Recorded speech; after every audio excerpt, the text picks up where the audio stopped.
Hello there, this is Cridical from Cridical Media, just taking a look at Neal Adams' Batman Odyssey. Now this particular release is the 2012 hardcover, although they did come out with a trade paperback, and I think this story actually is collected in the Neal Adams Omnibus as well, although that one's hard to find these days. But anywho, what we usually do at this channel is give you an idea of what to expect if you ever come across these books in the wild. So we go over the exterior, some bonus material, art and plot points, and then a brief review at the end. However, this video is going to be a little bit different in the sense that we're going to do more of a deeper dive into the story.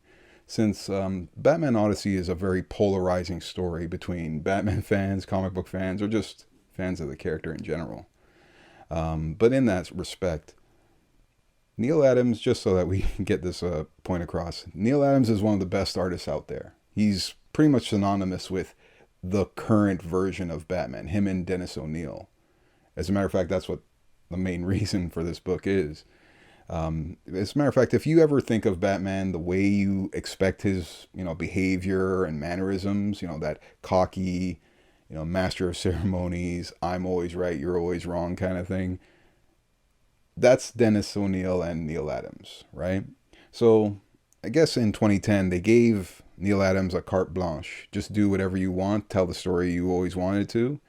And with that, as I mentioned, Neal Adams, he's an artist more so than an author. So it definitely shows when you read this book, because he doesn't have that many writing credits to him. But you know what? For the sake of this video, and maybe just the sake of our tradition at this channel, in terms of the exterior, it is a standard hardcover. And yes, it's a very prominent design. It's all Neal Adams' work. Probably the image that either got people to love it or not love it. The spine here, I love the lettering actually, and a very prominent character profile. And a pretty decent design on the exterior. I don't know why, but it's simplicity. This boxed out lettering or boxed out profiles, I don't know why, but it just works for me. Now underneath the dust jacket, it is a typical blackback DC book. So not much in terms of what's it called on the cover. It's more of an embossed, indentation of the title. Hopefully the light collects it. Same thing for the spine. And not really much going on in the back. Now, the story itself is about what? It was split into 2 different volumes. So 1 to 6, and then I guess the final 7 issues afterwards. So about 13 total. But in that respect, it's not much in terms of bonus material, really. There's just promo material, if anything. The book just ends, So not much going on in that respect. So I guess we'll just go into the review part of the story. And unlike the other videos on this channel, admittedly, there may be spoilers because we're going to be talking more in depth about the whole point of it. Because as mentioned, this book, either you love it, you like it, you don't understand it, you don't like it or hate it. When this first came out, admittedly, there was a lot of different DC releases. This came out just before the New 52 that DC was planning and whatnot. So there was a lot of different books to read. And whenever an issue of this came out, I would read it, but not really be following the story. And that was a big mistake because of all kinds of stories, this is one of the hardest ones to keep track of what's going on. I guess that's a little bit of Neal Adams there. But anywho, in terms of, at least the staging of it, I only really came back to it in 2016 when I read it fully digitally. Then in 2018, again, I learned to really appreciate it. And thanks to a recent, free comic book day sale, I actually have my own copy of it. So, it gave me a reason to look at it one more time here with you guys. Now, the story, it's pretty out there, but it does boil down to a simple theme. Why does Batman not use guns? Would Batman be willing to kill somebody? Or can he kill someone? So the story kind of starts off where, actually at the start of every issue, Batman's almost always talking to the reader at the beginning. So yeah, you always get these very close-up shots, and as you're kind of seeing, there's a lot of dialogue. And the one thing I appreciate about Neal Adams, the way he decided to write the story, there's a lot of familiarity with these characters. The way they talk as though it's not their first meetings, so there's a sense of familiarity. There's a lot of nuance and also a lot of history whenever these characters talk to each other that you're expecting. And I would also suggest that if you're going to read this, maybe read the 1970s Batman or, just any other pre-existing Batman story. But the 70s run will definitely get you in the right place. But I love this image or this set of pages here because this is Neal Adams doing what he does best, visual art and storytelling. Because I love this where he throws the grappling hook, he's on top of a train. As you're kind of seeing, Batman's using guns at this point. It's early in his career. And he's, just reminiscing on why he doesn't use guns, that is. But he does this awesome maneuver where the train's momentum, he basically uses it and swings as just to shoot the oncoming enemies. I love that. And he is Batman. He's not really trying to kill them. He's shooting their guns because apparently he's that good. But anywho, it just kind of goes back and forth with this very frenetic style where it almost has this media res quality on top of a media res quality. Like Batman's telling somebody the story, and on top of that, while he's telling the story, he's reminiscing on older events. You see what I mean? Like, Neal Adams, as good as you are an artist, yes, I only hope that somebody was there with him to help plot this story a little bit better. That's probably one of my major criticisms of it. But anywho, it just boils down to this situation where, there's like some sort of hostage situation plus a ransom, or should I say a robbery. And it kind of shows you the idea of what happens when Batman gets shot, or should I say shot. It's one of my favorite things because even though this may look graphic to you, and it does look pretty horrible, it serves a purpose. Like, it just shows you like the level of how much Batman thinks 4 steps ahead of everybody, or maybe 20 steps ahead of everybody at all times. So I definitely appreciate that Neal remembered that time with, of course, Dennis, when they used to write stories like that. But as you can see here, just awesome Neal Adams artwork and kinetics, as you're seeing, on point, very gritty kind of story. As mentioned, DC gave him a carte blanche, so he was able to do basically anything he wanted, even make it as violent as he wanted. And even take the story wherever the hell he wanted as well. Definitely shows. Even the kind of intrigue and the kind of, I guess, deeper conspiracies that were going on, like this whole impersonator of the Riddler, Reuben Irons. Like, why is a murderer posing as the Riddler? And there's a reason for it. And it kind of goes with the first arc of the story, where it kind of serves as a parable. Why do you use guns? Why don't you kill?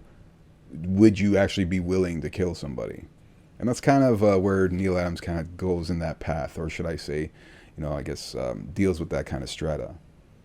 But there's a little bit of enigmatic kind of situations too, like just these random characters that literally pop out of nowhere, like Jamroth Bok, this Batman from the center of the earth, essentially. I know, you just heard me say that. And that's what I mean by the story's very polarizing for folks, because they're like, what the heck is really going on when you read it? But there's a pretty good catharsis at the end, believe me.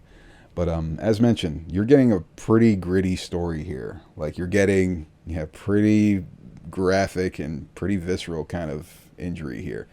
I love how there is a reason behind it all. You even see Neal Adams referencing the right kind of things. But it all serves a purpose, which is one thing I give Neal Adams a lot of credit for. Plus, you're getting nothing but his artwork throughout the book. So damn good in that respect. The one thing I would say is not really his best quality is the way he arranged the dialogue and the kind of, what's called literature within the book.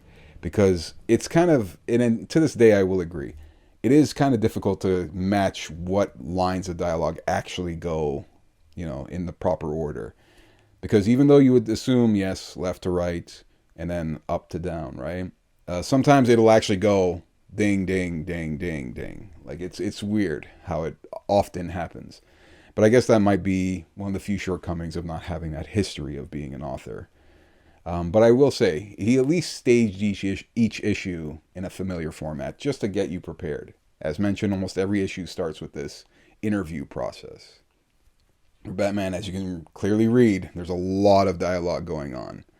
Just trying to, keep the reader up to date. Because, it is a very frenetic story, as mentioned.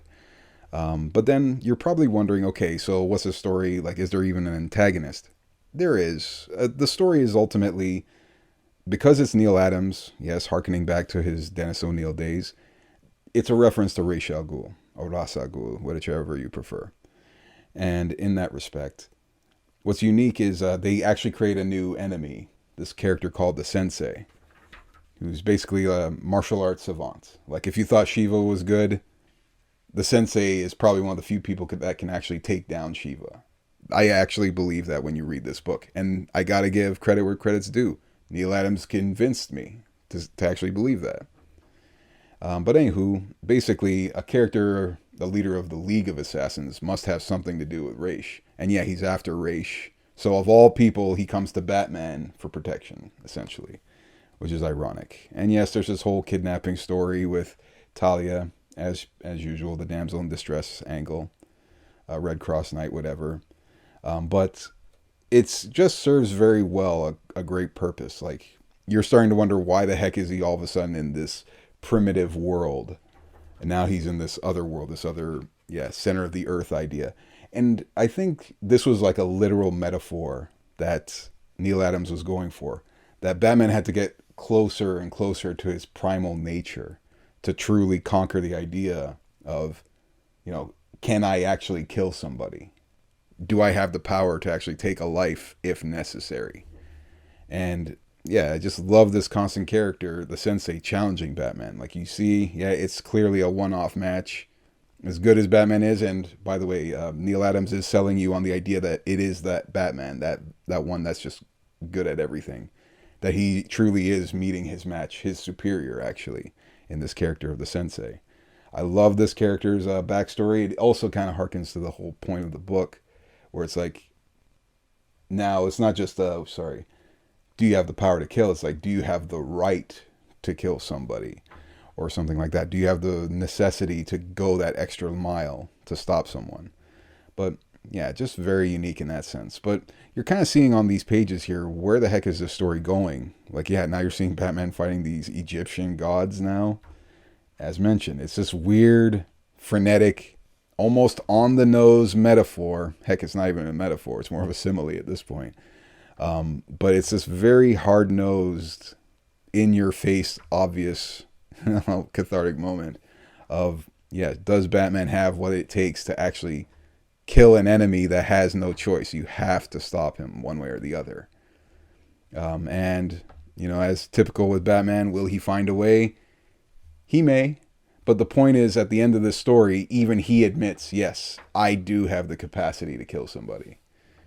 It's just a matter of, should I or shouldn't I? That's still what makes me Batman. And that's one thing I definitely appreciate by the end of this book. It's something, as I mentioned, when I first read it the first time, it didn't click that was the whole point, but it really does boil down to it. And there's a lot of different little nuances that kind of reach that for all of us, if you're going to try and give it a read. So it is a bit misunderstood. I'll even admit it. I didn't like it at first when I first read it, but now I'm on the strata of, I like it. I don't love it, but I like it. And, it is unique enough that I think anyone can give it a good chance to give it a read, digitally or through the trade or through the hardcover. But anywho, it's not so much about me at this point. This video, as mentioned, it's more about, your thoughts in this case. Definitely wouldn't mind hearing your thoughts and opinions on this book of all of them, one of the most polarizing out there. But anywho, hopefully you guys enjoy the rest of your day, and I hope to see you in the next video. Y'all folks take care.